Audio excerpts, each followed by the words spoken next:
She called me dependent at Sunday brunch, until I opened the one envelope that changed everything. There are moments in life when people don't just misunderstand you, they simplify you. And sometimes, they do it so confidently, you almost start to question your own story. It was a Sunday brunch. Nothing special on the surface. Just eggs, over-toasted bread, and coffee that had been sitting too long on the warmer. But if you've ever been to a family brunch, you know it's never just about food. It's about roles, about quiet comparisons, about who turned out right. There were 8 of us at the table. My sister, Laura, sat across from me. Perfect posture, perfect hair, perfect life at least. That's how it always looked from the outside. She had the career, the big house, the kind of life people compliment without really knowing. And then there was me, divorced at 52, left a corporate job a few years ago. Now, running a small home-based business that most people politely call interesting when they don't quite understand it. In family language, that translated simply, Laura, successful, me, figuring it out. Brunch moved the way these things always do. Stories repeated. Old memories polished into something shinier than they really were. Little jokes that weren't quite jokes. Then someone, my niece, I think, asked what I'd been working on lately. I smiled. I've been growing my business, I said. Laura let out a small laugh. Not loud, not harsh, just certain. Oh, she's doing her little projects, she said.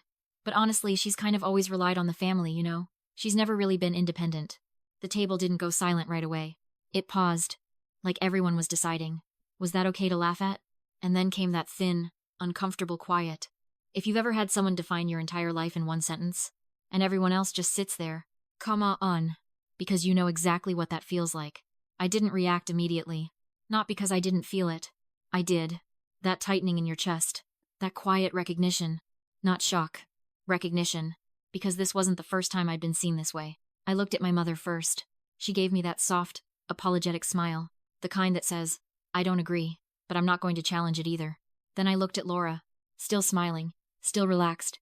Because when people believe their version of you is true, they don't expect to be corrected. Laura, I said calmly. What do you mean by that? She waved her hand lightly. Oh, come on. Don't make it a thing. You know what I mean. I did. That was the problem. Because when people hide behind tone instead of meaning, they're counting on you to stay quiet. Say it clearly, I said. She leaned back in her chair. You've just never really stood on your own, she said. There it was. Clean. Simple. Comfortably wrong. My mother shifted. Let's not do this today, she whispered. But something inside me had already settled. Not anger. Clarity. I stood up. Not dramatically. Just enough to change the air in the room. Actually, I said.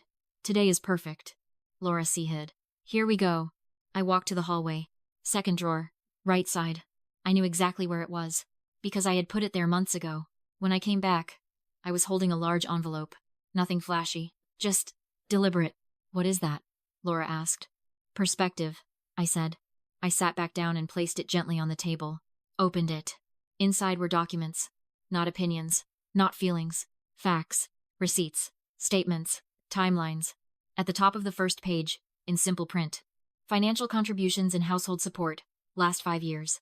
Laura smiled at first. That was how I knew. She had no idea.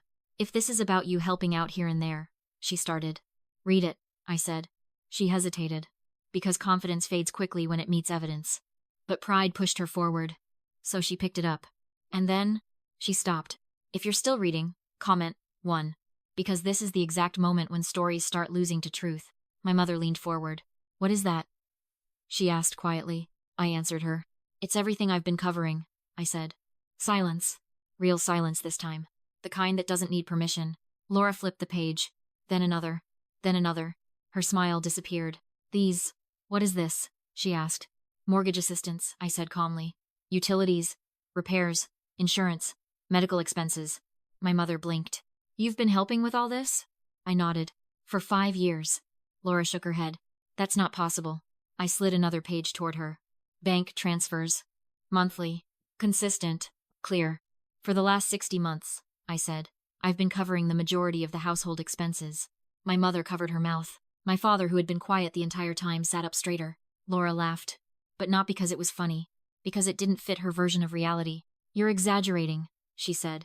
I'm documenting, I replied. She flipped faster now, looking for a mistake. A gap. Something to hold on to. There was nothing. Why didn't anyone tell me? She asked sharply. I met her eyes. I did. She froze. When? She asked.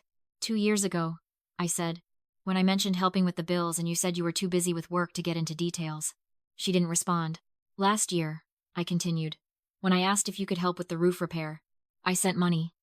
She said quickly. Yes, I nodded. You sent a gift for Christmas. That landed. Because generosity and responsibility are not the same thing.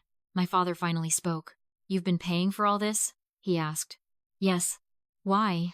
I looked at him. Because this was the only question that mattered. Because it needed to be done. My mother started crying softly.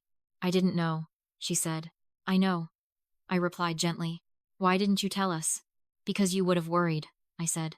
That wasn't your burden to carry alone. No, I said softly. But it was my choice. Laura pushed her chair back. This is ridiculous, she said. You're making it sound like I've done nothing. I'm making it clear that you didn't know, I said. That's not the same thing. It is, I replied. When you speak like you do. The energy at the table shifted. Not loudly, but completely.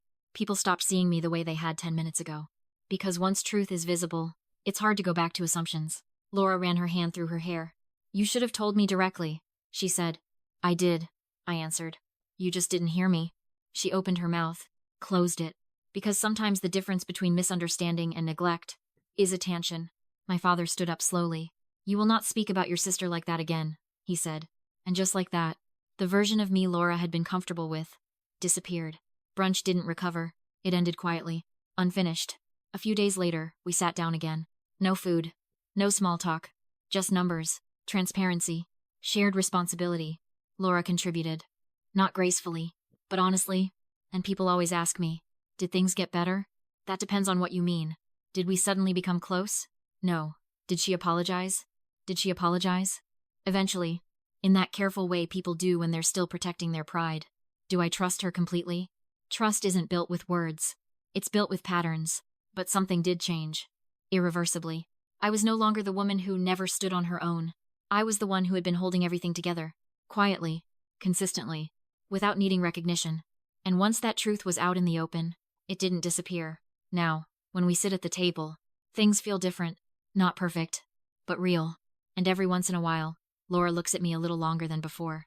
Like she's still adjusting. Still rewriting the story she used to believe. And honestly, I don't correct her anymore.